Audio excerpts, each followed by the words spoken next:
ياه اليوم كان متعب قوي النهارده بصراحه جدا يا مازن. انا عايزه اقول لك ان انا راجعه كل مدغدغه اساسا. والله.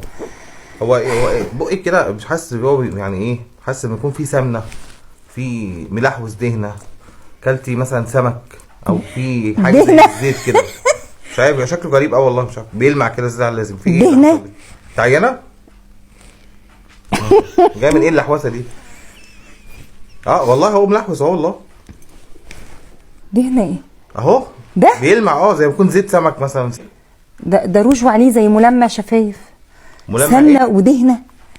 انت ما ينفعش. ملمع ايه؟ ملمع شفايف، بالعربي ملمع شفايف. انا اعرف ملمع ارضيات، ملمع حلل، نهار في اسود. ملمع شفايف كمان مع شفت ازاي؟ ده ما اعرفوش والله. زي الجل ملمع شعر عندكم. ده بس ملمع شفايف ينفع نمسح بيه الباب، نفضل بنلمع بيه الباب او الازاز او حاجه كده. انت عمرك ما بريت ريقي كده بكلمه عدله. يا خساره الفلوس اللي حطيتها فيه.